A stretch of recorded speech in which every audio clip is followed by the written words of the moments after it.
Hey, you, what's happening at work? What's keeping you up at night? What's causing you frustration or depleting your wellness at work? Talk to me and with me. This is Joyce Odidison, your host with the What's Happening at Work show, where we create solutions to work, live, and play well. Join me now for next episode. Hello, and welcome. I'm so excited to join you that you've joined me here for our next episode on the Wellness Competency Series. It has been a very interesting time to be living in the world. This is the age of COVID-19, and there's been many disruptions to our workplaces. There's been many disruption to and changes in the normal routine of work and the normal way in which we work. And it is definitely an opportunity for us to think about where we go from here. Reality is that nothing is ever going to be the same again. We are going to have a very new normal. Our normal will not be the same because even if things were to go back the same, our minds, our memory, we will remember this and we will always be using this time as a reference in our lives and in our workplaces. So today's competency is going to be focusing on capacity building in workplaces for us as individuals, as professionals. What is capacity building? Now, capacity building is that competency that falls in that realm of intellectual wellness. So we've been covering the Wellness Competency Series. And as you know, I own interpersonal wellness services. And part of that whole interpersonal wellness concept is that wellness competency mindset that we're looking to develop in our clients, in workplaces, and in groups.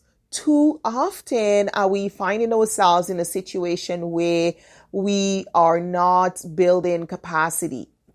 So one of the things I have noticed over and over again is that many times employees will come to see me, leaders, professionals, people who come to see me are going through a difficult time in their life. They're going through a life transition. Something is happening where they've been sent disconfirming information.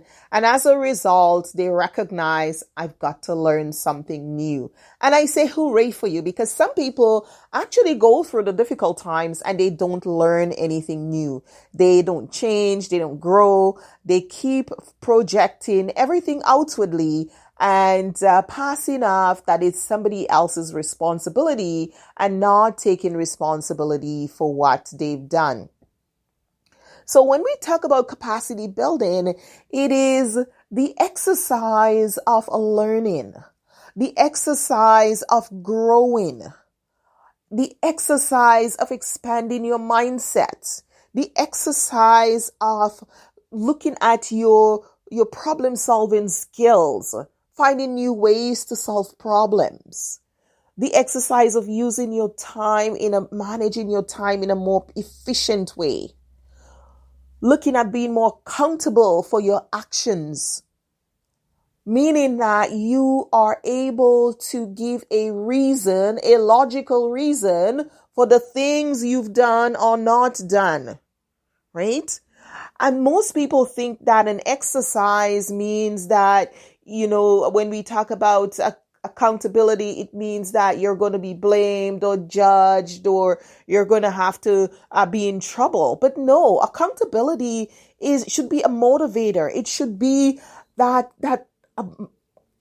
giving you that opportunity to stand up and say, this is why I did this, and this is how I feel about it, and here's my reasoning. We should all be able to do that. Sometimes we find ourselves in situations where we're choosing not to respond to something because we have reasons to, and that's different.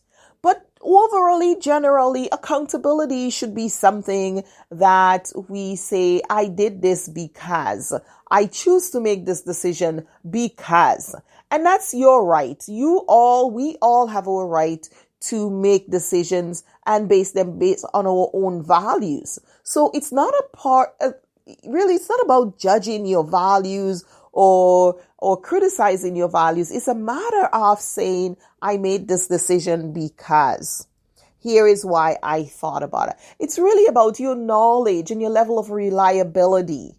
So when we talk about capacity building in that whole realm of intellectual wellness, we're looking at our education, our experience, our personal growth, and of course, our ability to set and meet those goals that we've identified for ourselves, and then of course, making good decisions.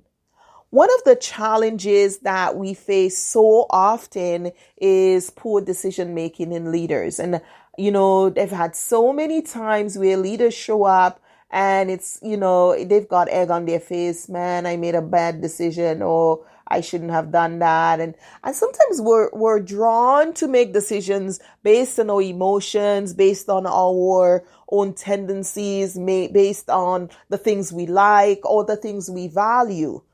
Those are not bad things if you can speak to them, if you can stand up and say, this is why I did that. But if you are choosing not to, then the reasoning can be curious. It makes people curious as to, well, why are you not responding to this? Why are you choosing to respond to this way?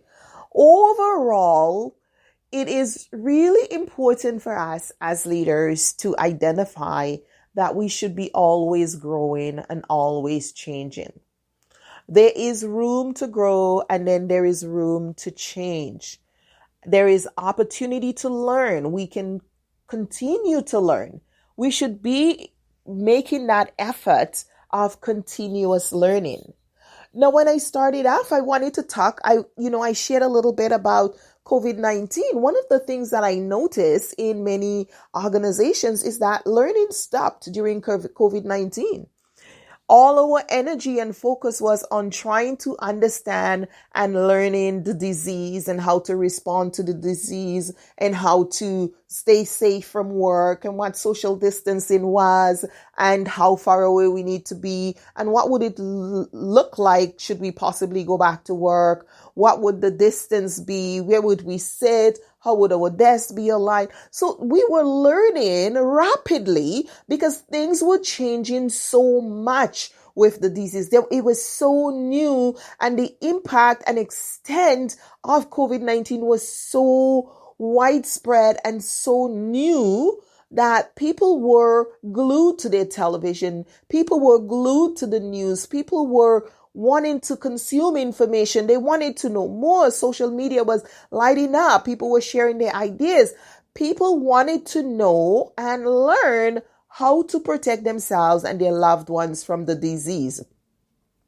And I don't think many of us had been that attentive to science and research and health information as we did during COVID-19. Interestingly, we did that because we wanted to save our lives, because we wanted to protect our loved ones, because we wanted to stay safe. Think about, though, learning and developing your capacity overall so you can be successful, so you can be a leader that leads change, so you can be a leader that can be innovative, can have good relationships with your employees. Too often when I get calls, it's employees telling me, oh, my boss is demeaning me. My boss is harassing. My boss is bullying. My boss and I don't have a good relationship. We can't communicate as openly. There is too much of that. So leaders need to open their minds to learn, have an open growth mindset where you can have that open door policy so your employees feel safe to share things with you. You need to create a safe place for employees to interact and dialogue with you. Too often that is overlooked, and that is not a good thing. Because what ends up happening is there is a lot of repression, there is a lot of fear, there is a lot of uncertainty, there is a lot of frustration. They can't talk to you, so guess what? They talk to each other. And so your employees are now talking to each other about you when they should be talking to you, when you can quickly make the adjustment necessary, give the explanation, make those justification, address the situation, apologize when it needs to, so you can go back to the business of doing work. However, that seldom happens. Most of the times employees are talking to each other, or they're calling HR, or they're calling somebody, or they're going to EAP, and they're getting solutions elsewhere, everywhere else, except to the leader who can quickly and effectively make those changes. And I think that is really a poor way to go about it. And I see this as a lack of capacity building for leaders. Leaders are not growing and expanding their mindset. They're easily threatened by employees of diverse backgrounds, diverse perspectives, threaten their sense of well-being. Leaders want to be too comfortable at work. Work should be a place of growth and change. You should be leading the leaders who are going to take your place, not be anxiously looking to squash the energy and turn on the light and diminish the strength and the spirit of those who may show you up as being inefficient and lazy. Because a lot of leaders have become lazy. They've got to a certain level and they stop learning. And that doesn't mean that this is more than just somebody who is leading a team, but there are people who did do this in their lives. I have clients who tell me, my husband is become so close-minded. They don't want to learn anything new. Everything has to be the same. They're not open to change. Everything is a threat. Come on, people. This is a big, bold, beautiful world. There is so much to learn. The same amount of energy we put into learning about COVID-19, let's put it into learning about living our lives in a much richer, fuller way, having more dynamic team engagement, having more powerful and challenging discussions in your workplace, engaging your employees to talk with you, not at you, for you, or about you, but with you, engage with you, truly, honestly, authentic conversations that will change the workplace. We have the capacity only if we allow ourselves. If we think that we have reached to the point where this is it, I'm coasting, I'm going to be here for the next 30, 40 years and retire, I'm just going to be a protectionist. You're going to have a mindset of weeding out the people who might challenge your comfortableness. Capacity building thwarts comfortableness. It says, let us get up. Let us learn something new. I want to know what the next challenge is. I want to see what the next risk I can take. I want to grow. And it doesn't mean that you're going to get a promotion, especially if you are some of my clients in federal government and provincial government and municipal, where there really isn't anywhere else to go, Joyce. I have reached it. There is no higher level of promotion for me to get. This is all I can reach or attain here. So I'm not talking about that physical name, director, or what label that you've gotten from your organization. I'm talking about growth. I'm talking about the leader that stands up for what's right. The leader that sees diversity and respects it. When a leader tells employees, I don't see color, that is the biggest insult. If you don't see my color, then you don't recognize and acknowledge my diversity, my diverse perspective, my values. And then we are going to have conflict because you expect me to behave like you. And I am not. Because we're living in a multicultural society, meaning that it is permissible for me to have my own values, my own customs, my own norms and traditions that I hold on to. That my ethnicity is part of my identity. And so I shouldn't be judged lesser because you are looking through lenses that are so completely one-sided from your values, your value system, your ethnicity, and your way of seeing the world should be mine.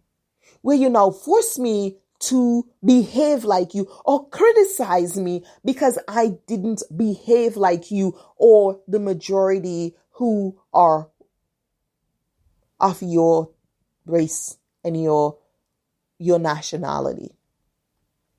We shouldn't be having those conversations in 2020. Slavery has been abolished for hundreds of years. Racism is a disease of the mind. It's a narrowing of the mindset. And so when we stay stuck, we remain stuck in our very unconscious bias and unique lenses of looking at the world and not opening ourselves up to the diversity and the other broad ways of doing and being in the world. So when we think about what's happening at work, I really want to enhance capacity building. It should be a motivator for every leader, no matter where you lead, what kind of organizations, be it private, public institution, you should be leading capacity building. You should be leading good decision. You should be leading empowerment and authenticity. You should be leading from a place of strength, reliability, and very much so accountability. Because when your employees say that this behavior, I feel isolated. I feel excluded. I feel singled out. I feel treated differently. I feel the comments you're making are racist or stereotypical or plagued with unconscious biases. You should be turning to them and say, tell me more. I didn't realize that. Can you help me learn? Instead of penalizing them and making their life torturous. We need to move away from these old ways of thinking and being. The workplace should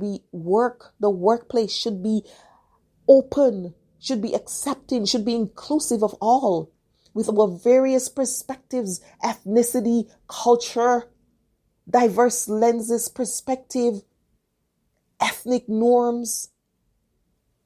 We should be welcomed. We should be acknowledged. We should be valued for what we bring and how we contribute to the team. Not how we live our lives.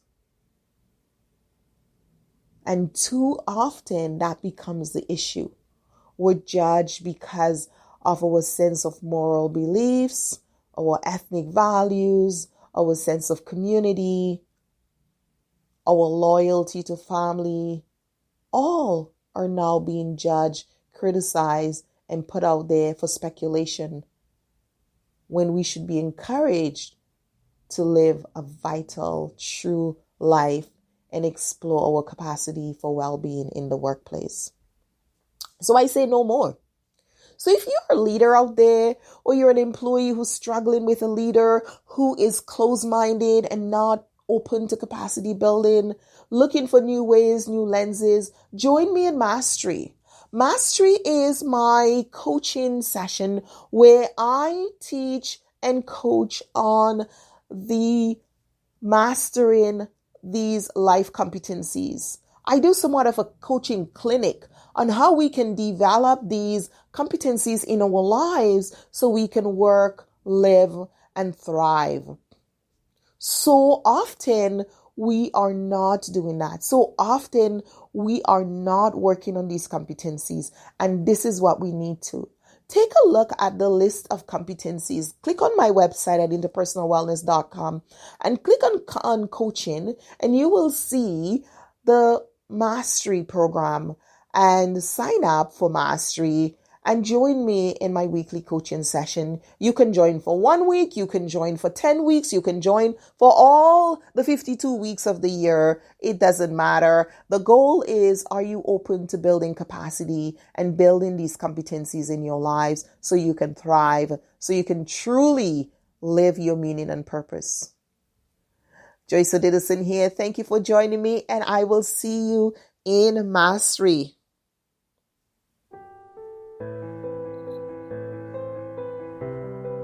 You've been listening to What's Happening at Work. This is Joyce Odidison, your host, and I want to thank you for being with us. Thank our guests and our sponsors, Interpersonal Wellness Services, Inc., the Global Workplace Wellness Summit, and of course, the Wellness Competency Mindset Movement. And if you want to hear from us, learn more, or get more episodes, join us at interpersonalwellness.com, where we help you to work, live, and play well. Bye now, and we'll see you for another episode.